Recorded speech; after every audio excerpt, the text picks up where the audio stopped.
नमस्कार दोस्तों, मैं राकेश यूपीएससी एकेडमी से। आज हम प्राचीन भारत के इतिहास में बौद्ध धर्म के अंतर्गत गौतम बुद्ध के जीवन से संबंधित प्रतीक चिन्ह को डिस्कस करने जा रहे हैं। ध्यान दीजिएगा।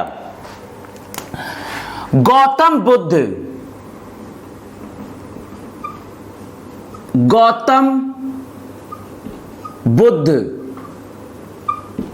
के जीवन से संबंधित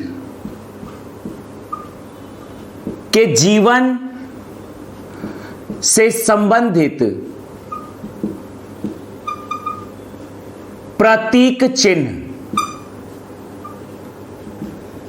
गौतम बुद्ध के जीवन से संबंधित प्रतीक चिन्ह।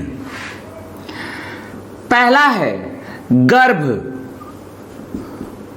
महात्मा गौतम बुद्ध जब गर्भ में थे तो गर्भ के जीवन काल के इस घटनाक्रम को हाथी के चिन्ह से प्रदर्शित किया जाता है।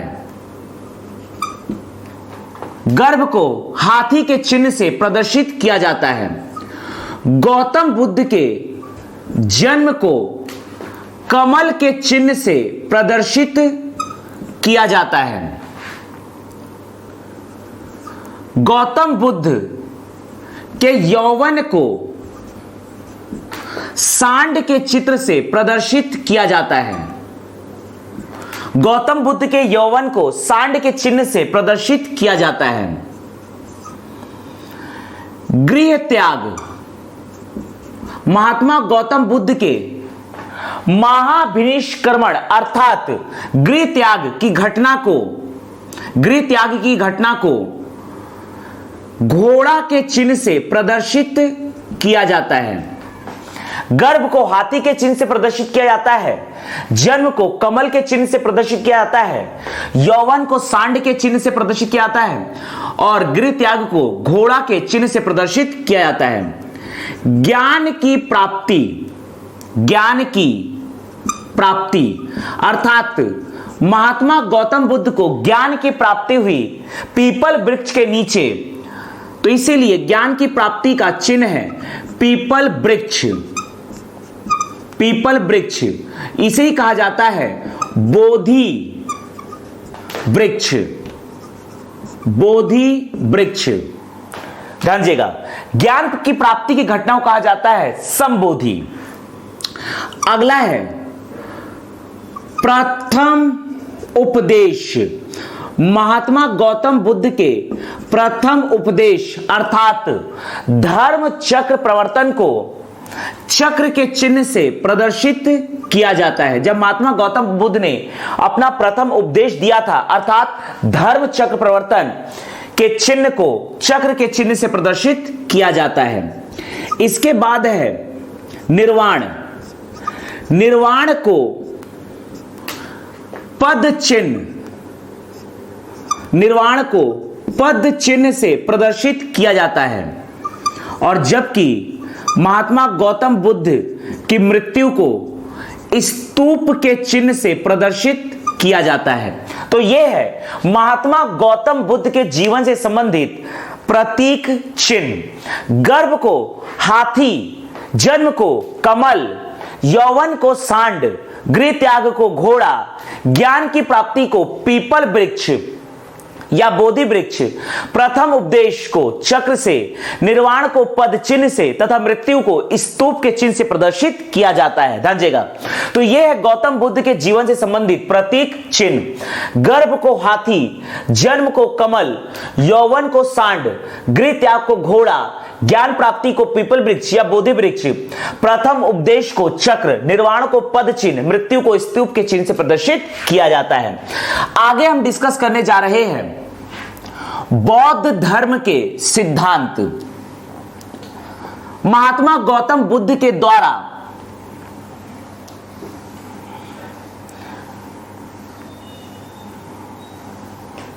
सिद्धांतों का प्रतिपादन किया गया, इसे हम डिस्कस करने जा रहे हैं। ध्यान दीजिएगा। बौद्ध धर्म के सिद्धांत। फर्स्ट टॉपिक हम डिस्कस करने जा रहे हैं बौद्ध धर्म के सिद्धांत। बौद्ध धर्म के सिद्धांत, बौद्ध धर्म के सिद्धांत। बौद्ध धर्म के सिद्धांत में हम डिस्कस करने जा रहे हैं सबसे पहला टॉपिक, फर्स्ट टॉपिक, त्रिरत्न। त्रिरत्न, ध्यान दीजिएगा, त्रिरत्न।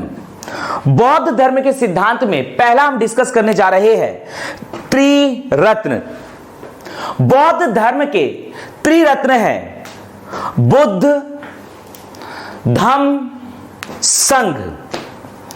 बौद्ध धर्म के त्रिरत्न है बुद्ध, धम्म, संघ। ध्यान दीजिएगा, बौद्ध धर्म के त्रिरत्न है, बौद्ध धर्म के त्रिरत्न है बुद्ध, धम्म, संघ। बुद्ध, धम्म तथा संघ। बुद्ध, धम्म, संघ। बुद्ध पहला है, त्रिरत्न में पहला है बुद्ध। बुद्ध का अर्थ है तार्किक ज्ञान, प्रत्यक्ष ज्ञान, तार्किक ज्ञान या प्रत्यक्ष ज्ञान। ऐसा कोई भी ज्ञान जो प्रत्यक्ष रूप में प्राप्त हो, साक्ष्य के साथ प्राप्त हो, यही है तार्किक ज्ञान। अर्थात तर्क विवेकपूर्ण प्रत्यक्ष ज्ञान ही है तार्किक ज्ञान। तो बुद्ध का अर्थ है तार्किक ज्ञान, तार्किक ज्ञान। दूसरा है त्रिरत्न में, दूसरा है धम्म। धम्म, धम्म का अर्थ है, धम्म का अर्थ है गौतम बुद्ध के द्वारा बनाए गए नियम, सिद्धांत या आचार संहिता। आचार संहिता अर्थात महात्मा गौतम बुद्ध के द्वारा संघ के लिए बनाए गए सिद्धांत, नियम या आचार संहिता को ही धम्म कहा जाता है। अर्थात धम्म का अर्थ है आचार संहिता। तीसरा है संघ। संघ का अर्थ है संगठन।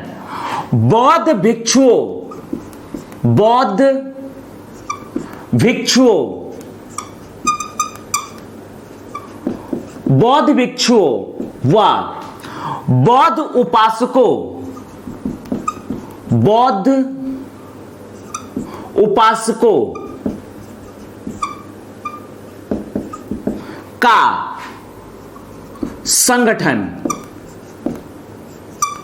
का संगठन यह कहलाता है संघ। ध्यान दीजिएगा, बौद्ध धर्म के सिद्धांत में हम डिस्कस कर रहे हैं त्रिरत्न।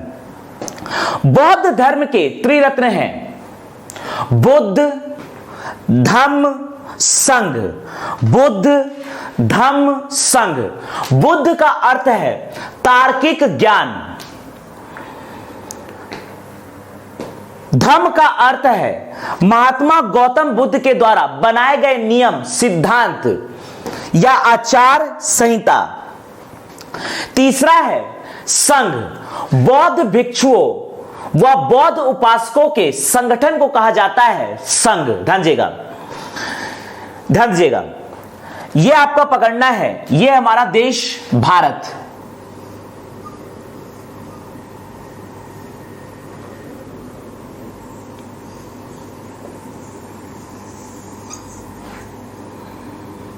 यह आपका है पाकिस्तान ऑक्यूपाइड कश्मीर, आजाद कश्मीर। यह आपका है जम्मू कश्मीर, लद्दाख, अक्साई चीन, पंजाब, हरियाणा, हिमाचल प्रदेश, मध्य प्रदेश, राजस्थान, गुजरात। यह आपका पकड़ना है उत्तर प्रदेश, छत्तीसगढ़,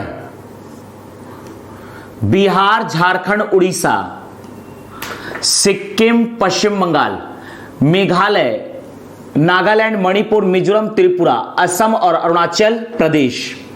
इधर है महाराष्ट्र, गोवा, कर्नाटक, केरल, तमिलनाडु, आंध्र प्रदेश, तेलंगाना। यहां पकड़ना है जयपुर, राजस्थान में जयपुर। जयपुर में स्थित है भबरूगढ़। भबरूगढ़ जयपुर में स्थित है भबरूगढ़। जयपुर राजस्थान के भबरूगढ़ नामक स्थान से महान सम्राट अशोक का शिलालेख प्राप्त हुआ है, जिसे कहा जाता है भबरूगढ़ शिलालेख।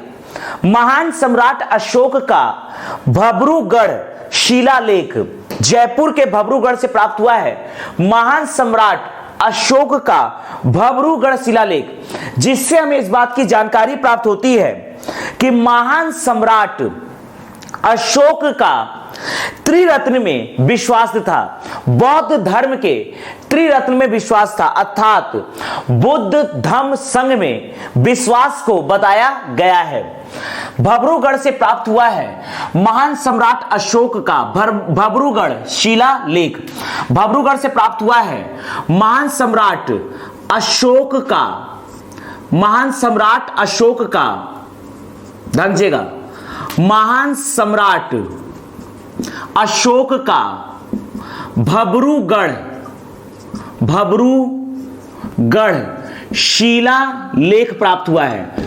महान सम्राट अशोक का भबरूगढ़ शिलालेख प्राप्त हुआ है, जिससे हमें इस बात की जानकारी प्राप्त होती है कि महान सम्राट अशोक का त्रिरत्न में विश्वास, अशोक का त्रिरत्न में विश्वास, त्रिरत्न में विश्वास को यहां पर बताया गया है। त्रिरत्न का अर्थ है बुद्ध धम्म संघ, बुद्ध धम्म संघ, अर्थात इस शिलालेख में लिखा गया है त्रिरत्न बुद्ध धम्म संघ। महान सम्राट अशोक का भबरूगढ़ शिलालेख प्राप्त हुआ है राजस्थान के जयपुर के भबरूगढ़ नामक स्थान से, इसलिए इस शिलालेख को कहा जाता है भबरूगढ़ शिलालेख, जिससे हमें इस बात की जानकारी प्राप्त होती है कि महान सम्राट अशोक का त्रिरत्न में विश्वास था। राजस्थान के जयपुर के भबरूगढ़ से हमें एक शिलालेख प्राप्त हुआ है महान सम्राट अशोक का, इसलिए इसे कहा जाता है महान सम्राट अशोक का भबरूगढ़ शिलालेख, जिससे हमें इस बात की जानकारी प्राप्त होती है कि महान सम्राट अशोक का बौद्ध धर्म के त्रिरत्न में विश्वास था। त्रिरत्न का अर्थ है बुद्ध धम्म संघ, बुद्ध का अर्थ है तार्किक ज्ञान, धम्म का अर्थ है आचार संहिता, आचार संहिता का अर्थ है गौतम बुद्ध के द्वारा बनाए गए नियम या सिद्धांत, आचार संहिता अर्थात धम्म। संघ का अर्थ है बौद्ध भिक्षुओं व बौद्ध उपासकों का संगठन कहलाता है संघ, और इन्हीं संघ में आचार संहिता का पालन किया जाता है। तो यह हमने डिस्कस किया बौद्ध धर्म के सिद्धांत के अंतर्गत त्रिरत्न, ध्यान। त्रिरत्न के बाद अगला हम इसमें डिस्कस करने जा रहे हैं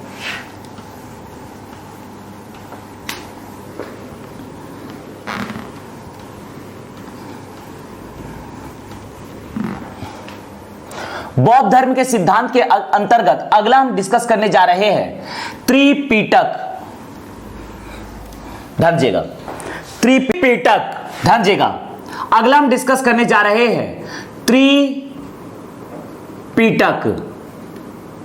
त्रिपिटक, त्रिपिटक का अर्थ है महात्मा गौतम बुद्ध के द्वारा दिए गए उपदेशों का संकलन।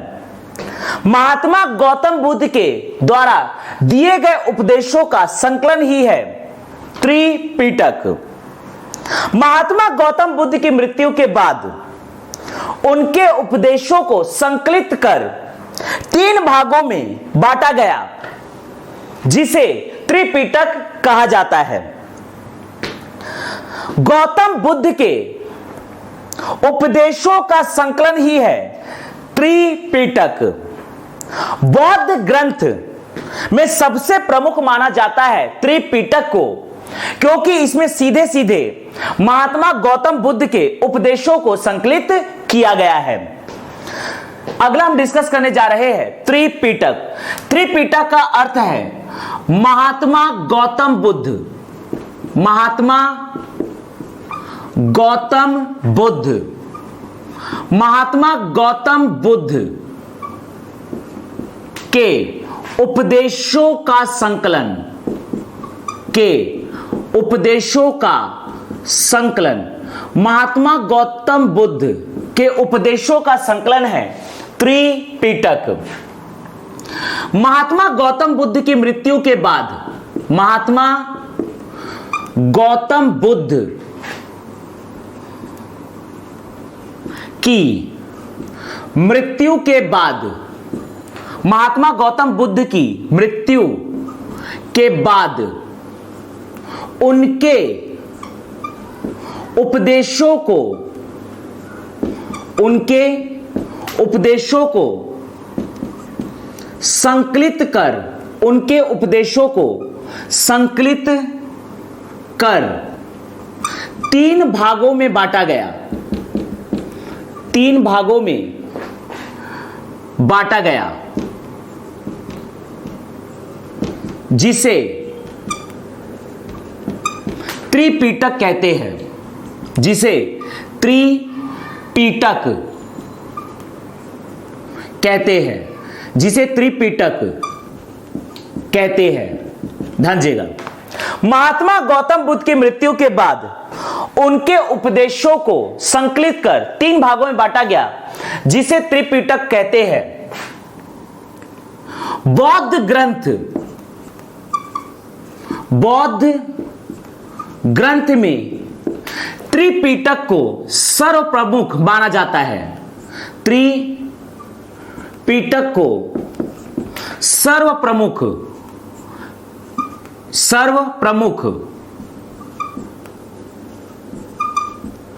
माना जाता है।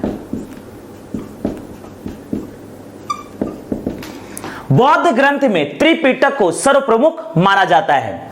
तो इसमें हम डिस्कस करने जा रहे हैं कि कौन कौन से है त्रिपिटक जिसमें महात्मा गौतम बुद्ध के उपदेशों को संकलित किया गया है। ध्यान दीजिएगा, त्रिपिटक, त्रिपिटक। तो अगला हम डिस्कस करने जा रहे हैं त्रिपिटक। ध्यान दीजिएगा, त्रिपिटक।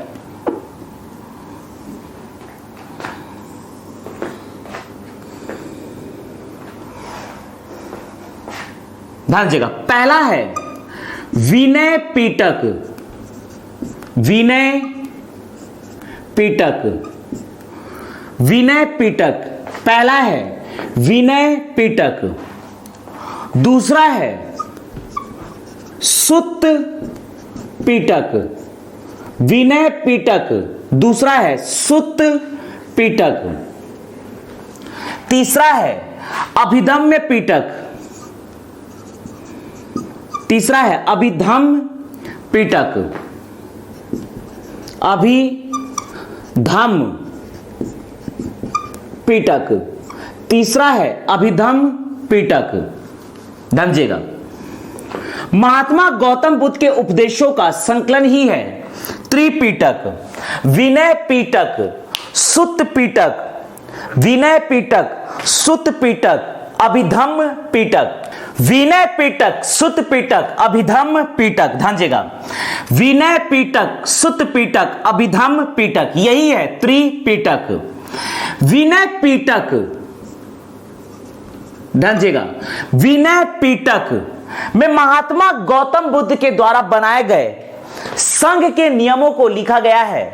अर्थात विनय पिटक में आचार सूत्र का संकलन मिलता है, आचार सूत्र का संकलन मिलता है, अर्थात आचार संहिता का संकलन मिलता है।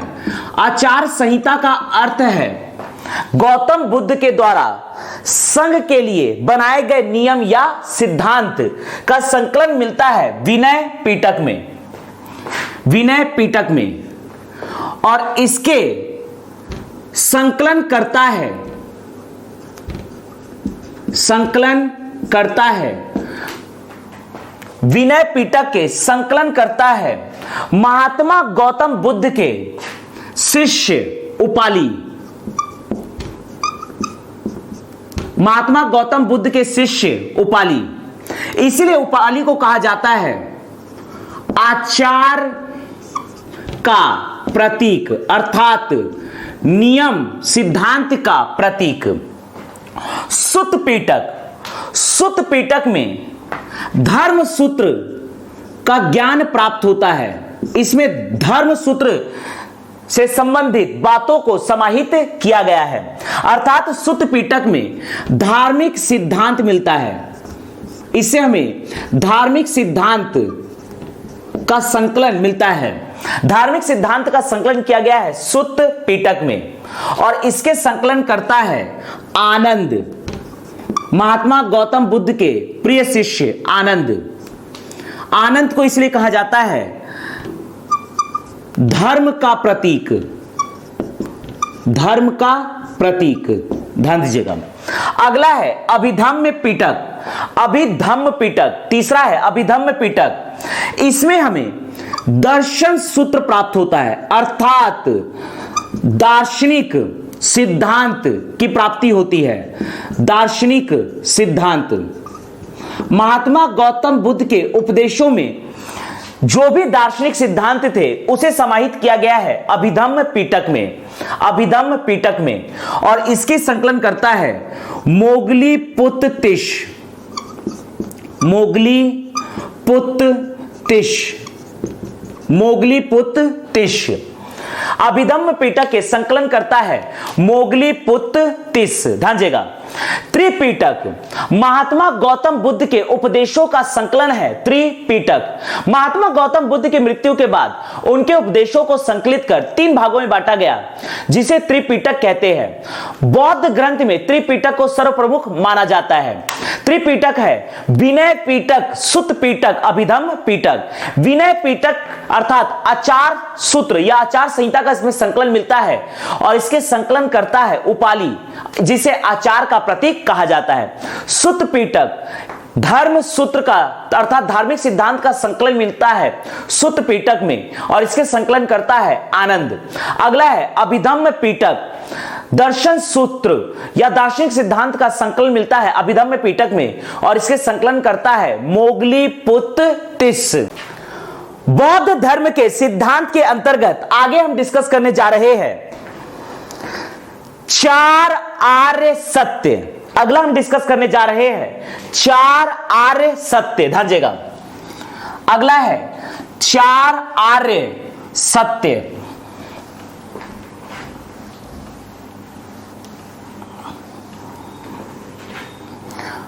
बौद्ध धर्म के सिद्धांत के अंतर्गत हम डिस्कस करने जा रहे हैं 4 आर्य सत्य।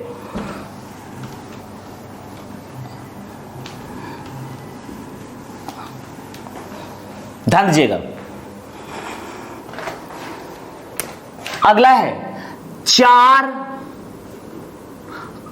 आर्य सत्य। 4 आर्य सत्य। दुख निरोध गामिनी प्रतिपदा। महात्मा गौतम बुद्ध ने सांसारिक दुखों से मुक्ति हेतु 4 आर्य सत्य की प्रतिपादन किया। महात्मा गौतम बुद्ध ने सांसारिक दुखों से, सांसारिक बंधनों से मुक्ति हेतु 4 आर्य सत्य का प्रतिपादन किया। 4 आर्य सत्य है दुख निरोध गामिनी प्रतिपदा। दुख अर्थात इस संसार में दुख है, दुख समुदाय दुख का कारण है। दुख निरोध दुख का निरोध है। दुख निरोध गामिनी प्रतिपदा का अर्थ है दुख निरोध का मार्ग है, अर्थात जिस वस्तु विशेष से या जिस वस्तु विशेष के कारण दुख उत्पन्न हुआ है उस वस्तु विशेष से हमारा जो बंधन है, हमारा जो संबंध है, यही दुख का मूल कारण है। संसार में जो भी बंधन होते हैं, इन्हीं कारणों से दुख की उत्पत्ति होती है। यदि सांसारिक बंधन ना हो तो सांसारिक दुख का स्वतः ही निरोध हो जाता है। इस बात का ज्ञान होता है हमें 4 आर्य सत्य से। महात्मा गौतम बुद्ध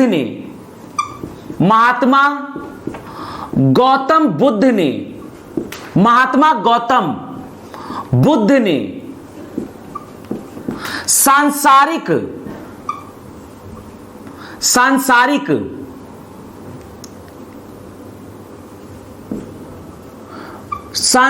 दुखों से मुक्ति हेतु 4 आर्य सत्य का प्रतिपादन किया।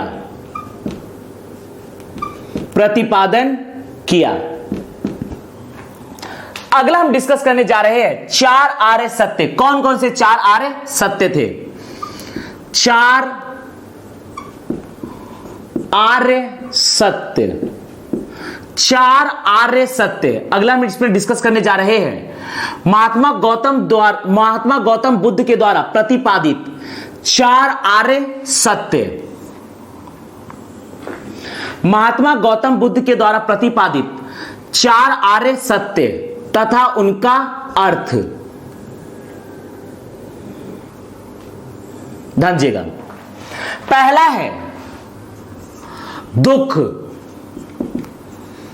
है दुख, अर्थात इस संसार में दुख है। दूसरा आर्य सत्य बताया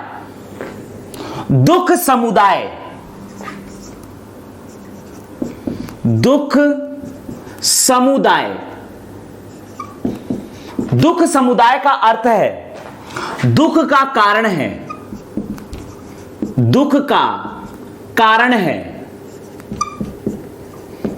जो दुख हमारे पास है उस दुख का कारण है दुख निरोध। तीसरा आर्य सत्य बताया दुख निरोध, अर्थात दुख का निरोध भी है, दुख का निरोध है।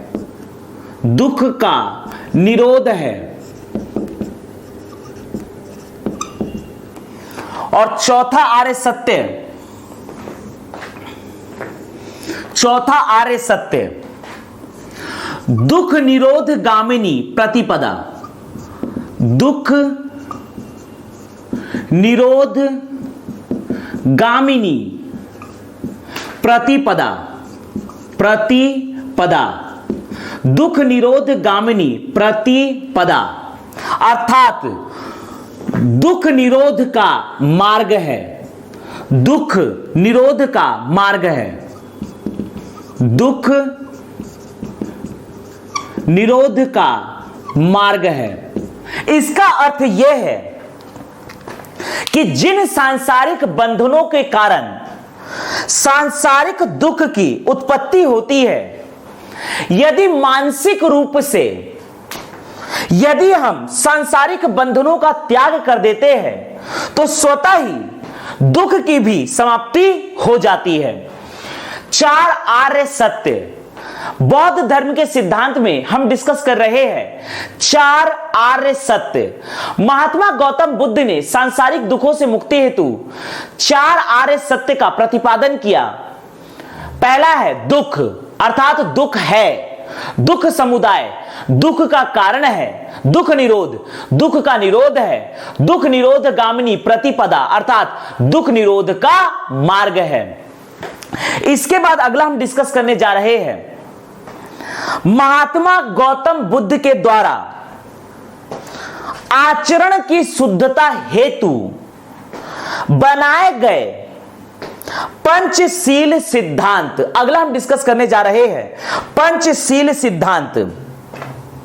किसी भी कार्य को करने के लिए सबसे मुख्य बात तो होता है सर्वप्रथम आचरण की शुद्धता करना।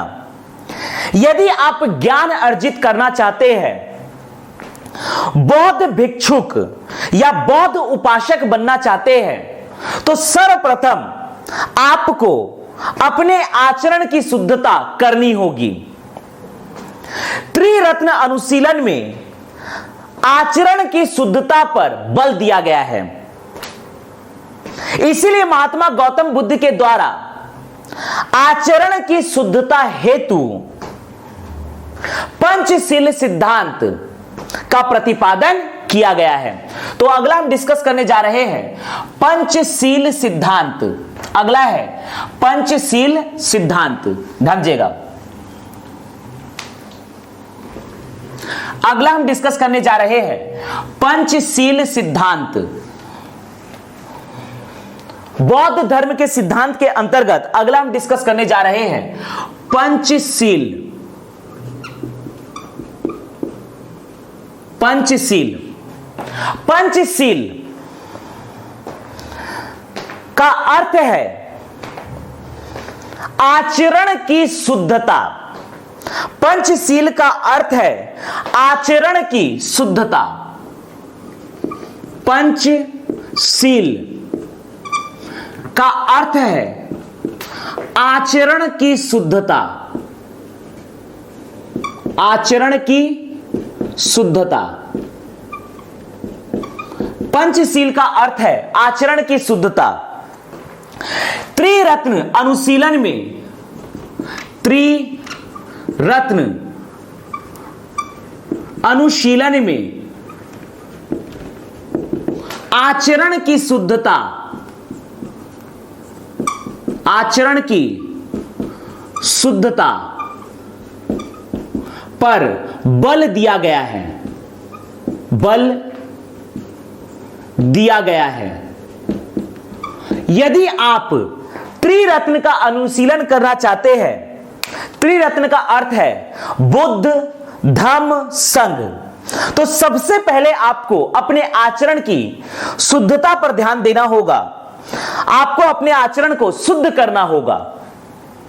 ज्ञान अर्जन से पहले, अर्थात बौद्ध भिक्षुक या बौद्ध उपासक बनने से पहले या समाज का कोई भी कार्य करने से पहले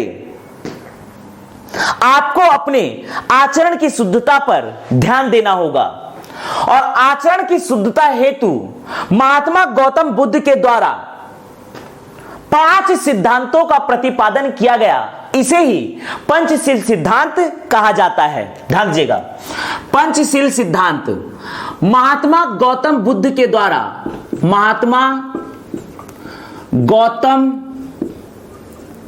बुद्ध के द्वारा, महात्मा गौतम बुद्ध के द्वारा आचरण की शुद्धता हेतु, आचरण की शुद्धता हेतु 5 सिद्धांतों का प्रतिपादन किया गया। 5 सिद्धांतों का प्रतिपादन किया गया। 5 सिद्धांतों का प्रतिपादन किया गया। इसे ही पंचशील सिद्धांत कहते हैं। किया गया, इसे ही पंचशील सिद्धांत कहते हैं। इसे ही पंचशील सिद्धांत कहते हैं। इसे ही पंचशील सिद्धांत कहते हैं। तो आगे हम डिस्कस करने जा रहे हैं पंचशील सिद्धांत।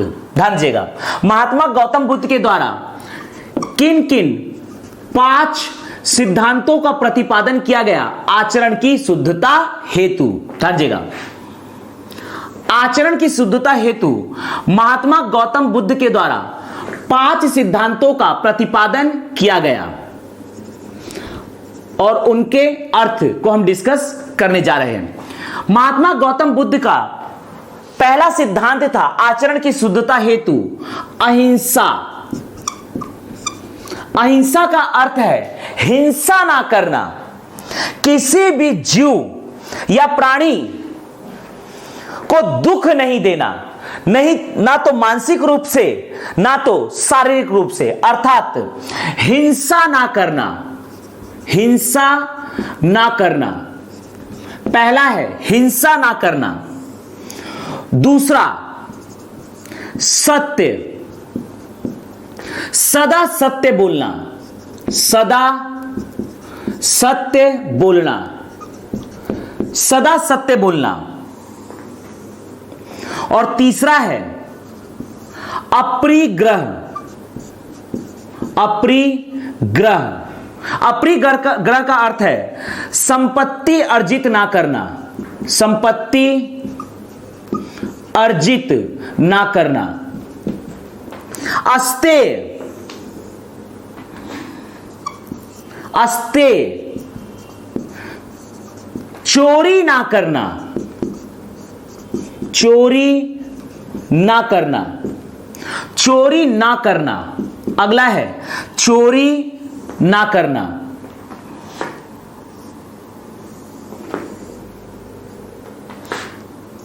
अगला है नशा से विरत। नशा से विरत का अर्थ है मादक पदार्थों, मादक पदार्थों का सेवन से मुक्ति, अर्थात मादक पदार्थों का सेवन ना करना।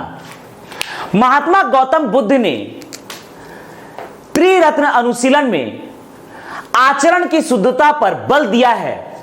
महात्मा गौतम बुद्ध के द्वारा आचरण की शुद्धता हेतु 5 सिद्धांतों का प्रतिपादन किया गया।